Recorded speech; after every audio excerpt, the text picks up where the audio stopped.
আসসালামু আলাইকুম ওয়া রাহমাতুল্লাহি ওয়া বারাকাতুহু। আলহামদুলিল্লাহি রাব্বিল আলামিন, সালাতু ওয়াসসালামু আলা সাইয়্যিদিল মুরসালিন ওয়া আলা আলিহি ওয়া সাহবিহি আজমাইন। বাংলাদেশ জামাত ইসলামীর উদ্যোগে আজকে এই ভাষার মাসে ভাষা আন্দোলন থেকে গণ অভ্যুত্থান অপ্রতিরোধ্য বাংলাদেশ শীর্ষক আজকের এই গুরুত্বপূর্ণ সেমিনারের সংগ্রামী সভাপতি, ঢাকা মহানগরী দক্ষিণের সংগ্রামী আমির, কেন্দ্রীয় নির্বাহী পরিষদের সদস্য জননেতা নুরুল ইসলাম বুলবুল। আপনারা দেখতে পাচ্ছেন মঞ্চে উপবিষ্ট আছেন ঢাকা মহানগরী জামাতের সংগ্রামী নায়েবে আমির, সম্মানিত সেক্রেটারি, যারা কেন্দ্রীয় কোনো পরিষদের সদস্য, অন্যান্য অনেক কেন্দ্রীয় এবং মহানগরী নেতৃবৃন্দ উপস্থিত আছেন। আজকের এই সেমিনারের সম্মানিত প্রবন্ধকর ইঞ্জিনিয়ার ডক্টর সৈয়দ আব্দুল আজিজ, সুধীবৃন্দ এবং সাংবাদিক বন্ধুগণ, মহান আল্লাহ তাআলার পক্ষ থেকে মানুষের জন্য একটা বড় নিয়ামত হলো তার ভাষা। মনের ভাব প্রকাশ করে, কিছু শব্দ, কিছু কথামালার মাধ্যমে তার মনের সুপ্ত ভাবগুলো, আকাঙ্ক্ষাটা অপরকে প্রকাশ করতে পারে। এটাই হচ্ছে আমাদের ভাষা। তো জন্মগতভাবে আমাদের এই প্রিয় জন্মভূমি বাংলাদেশে আমরা জন্মগ্রহণ করেছি। আমাদের মায়ের কোল থেকে দুনিয়াতে এসে, মায়ের কাছে এসে আমরা মায়ের মুখে যে ভাষা শিখেছি জন্মগতভাবে, সেটাই আমাদের ভাষা। ভাব প্রকাশের ভাষা, ভাব প্রকাশের মাধ্যম হচ্ছে বাংলা ভাষা। রব্বুল আলামিন এটাই নিয়ামত হিসেবে আমাকে দিয়েছেন। মানুষও সৃষ্টি করেছেন, তাকে ভাষাও আল্লাহই শিক্ষা দিয়েছে। এটা মানুষের সৃষ্ট নয়। আর রহমান আল্লামাল কোরআন খলাকাল ইনসান আল্লামাহুল বায়ান। আল্লাহই বলছেন, দয়ালু আল্লাহর পরিচয় দিয়ে বলছেন, যিনি মানুষকে সৃষ্টি করেছেন সে মানুষকে কথা বলার ভাষাও তিনি শিক্ষা দিয়েছেন। আলহামদুলিল্লাহ। তো ফলে ভাষাটা কিন্তু মানুষের একটা জন্মগত অধিকার,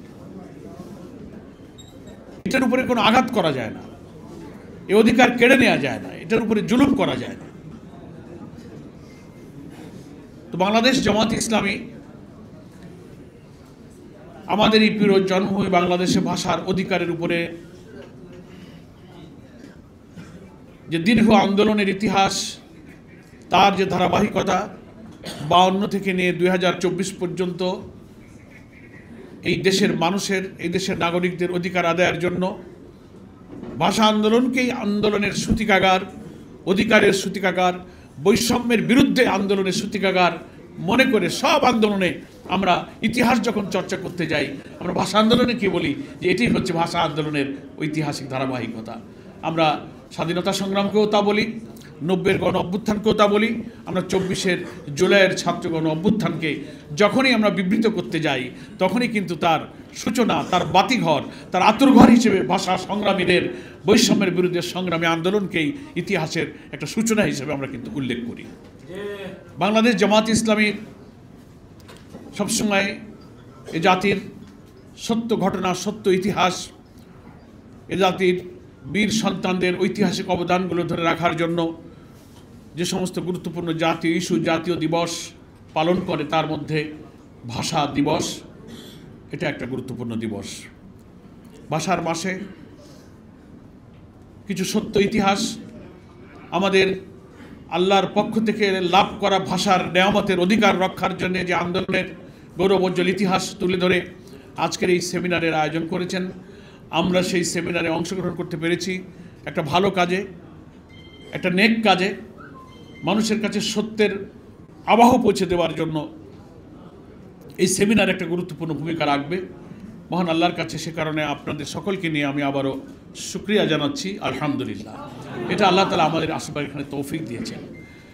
আজকের এই প্রবন্ধকার, এই প্রবন্ধের মধ্যে অনেক কষ্ট করে, অনেক তথ্য উপাত্ত দিয়ে এই অপ্রতিরোধ্য বাংলাদেশে ভাষা আন্দোলন থেকে কিভাবে নানান ইস্যুতে এ জাতি ভূমিকা রেখেছে সে কথাগুলো তুলে ধরার জন্য অনেক তথ্য উপাত্ত তিনি এখানে উপস্থাপন করেছেন। এই জন্য আমি সম্মানিত প্রবন্ধকারকে আন্তরিকভাবে ধন্যবাদ জানাচ্ছি এবং আমার আগে যারা সম্মানিত আলোচক বৃন্দ বক্তব্য রেখেছেন, সভাপতি তার বক্তব্যেও অনেক মূল্যবান তথ্য এই জাতির ভবিষ্যৎ দিক নির্দেশনা যার মধ্যে রয়েছে সেই মূল্যবান বক্তব্য তিনি উপস্থাপন করেছেন। খুব দীর্ঘ সময় না নিয়ে আমি সংক্ষেপে আমিও এই প্রবন্ধের সাথে সংশ্লিষ্ট এবং প্রাসঙ্গিক দু একটি কথা বলে আল্লাহ তাআলা তৌফিক দিলে আমার বক্তব্য আমি ইনশাআল্লাহ শেষ করব। আমার পয়লা কথা হচ্ছে যে আজকের সেমিনারের যে শিরোনামটা খুবই যথার্থ, যে ভাষা আন্দোলন থেকে গণ অভ্যুত্থান। গণ অভ্যুত্থান বলতে আলটিমেটলি উনি 24-এর গণ অভ্যুত্থানকেই মিন করেছেন। তো আমরা জানি বাংলাদেশের রাজনৈতিক আন্দোলনের 3টা প্রধান গণ অভ্যুত্থান হয়েছে।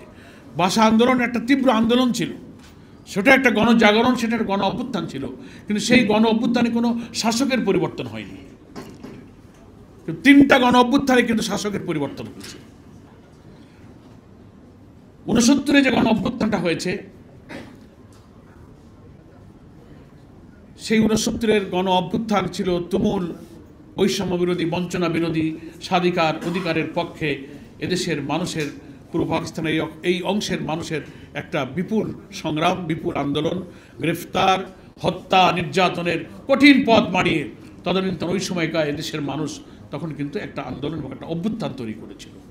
পাকিস্তানি শাসক গোষ্ঠী তখন কিন্তু পরাজয় বরণ করেছিল এবং সেই গণ অভ্যুত্থানের মুখে কিন্তু আইয়ুব খান পদত্যাগ করে ক্ষমতা হস্তান্তরে বাধ্য হয়েছে।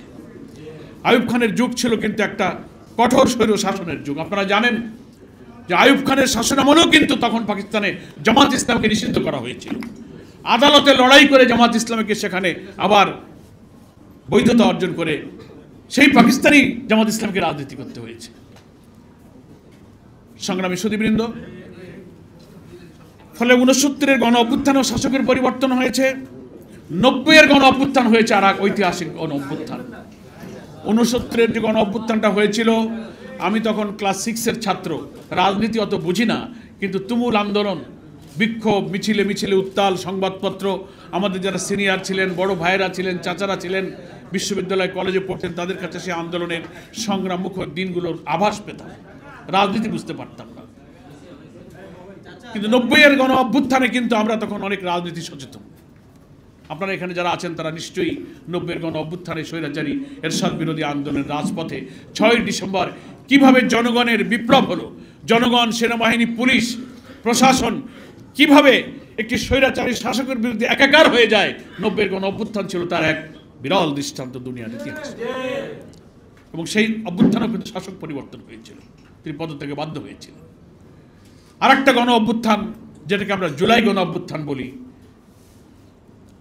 ইতিহাসের আমি বলবো অত্যন্ত নিষ্ঠুর, নির্দয়, বর্বরতম পতিত ফ্যাসিস্ট এবং স্যাজিস্ট শেখ হাসিনা সেই গণ অভ্যুত্থানের মধ্য দিয়ে কিন্তু তাকে দুনিয়ার সমস্ত ফ্যাসিস্টদের পতনের ইতিহাসে এক লজ্জাস্কর ইতিহাস তৈরি করে বাংলাদেশ থেকে তাকে পালিয়ে যেতে হয়েছে। ফলে এই 69, 90 আর 24 3টা গণ অভ্যুত্থানে শাসকের পরিবর্তন হয়েছে। আপনারা জানেন সরকার পরিবর্তনের সাধারণত 3টা পদ্ধতি থাকে। গণতান্ত্রিক বিশ্বে এই পদ্ধতি মেনটেন করা হয়। একটা হচ্ছে নির্বাচনের মাধ্যমে, জনগণের ভোটের মধ্য দিয়ে আমি একটা সরকারকে চাই না, জনগণের রায় মেনে নিলে, সেখানে যদি ডেমোক্রেসি থাকে, ফ্রি ফেয়ার ক্রেডিবল ইলেকশনের পরিবেশ থাকে, জনগণের রায়ের প্রতি শ্রদ্ধা দেখিয়ে অনেক স্বৈর শাসক, অনেক অত্যাচারী শাসক বিদায় নেয়। এটা একটা সিস্টেম। অনেক দেশে পার্লামেন্টারি সিস্টেম অফ ডেমোক্রেসি আছে, যার পথ ধরে শাসকের পরিবর্তন হতে পারে। আর একটা পদ্ধতি হচ্ছে গণ বিপ্লব, যেটা কোনো আদর্শের ভিত্তিতে মানুষের চিন্তা, কর্ম, গোটা প্রশাসন এবং চিন্তা দর্শনের গোটা পরিবর্তনের জন্য একটা ব্যাপক বিক্ষোভ আন্দোলন হয়, যে আন্দোলনে সেই সমাজের রাষ্ট্রযন্ত্রের, সাধারণ মানুষের, নাগরিকের, এভরি সেক্টর এবং এভরি সেক্টরের সমস্ত জনগণ কিন্তু সেই আন্দোলনে সামিল হয়ে সেই চিন্তা, সভ্যতা, দর্শন, শিক্ষা, সংস্কৃতির সব কিছুর শিকড়কে পরিবর্তনের টার্গেট করে একটা বিপ্লব পরিবর্তন হয়, সেটা একটা গণ বিপ্লব হয়। আরেকটা হচ্ছে গণ অভ্যুত্থান, কোনো একটা ইস্যুকে কেন্দ্র করে রাজনৈতিক দল অথবা ছাত্র আন্দোলন যদি এমন একটা পরিস্থিতি তৈরি করতে পারে সারা দেশের সব শ্রেণী পেশার মানুষ একটা সার্বজনীন আন্দোলনের রূপ নিয়ে কোনো একটা বিশুদ্ধ একটা অন্যায় অসত্যের বিরুদ্ধে সংগ্রাম, একটা দাবির বিরুদ্ধে আন্দোলন করে সেখানেও একটা কিন্তু পরিবর্তন ঘটে, যেটা ঘটেছে আমাদের 24-এর গণ অভ্যুত্থানে। আমরা এটাকে এখনো বিপ্লব বলি না। কেন বিপ্লব বলি না?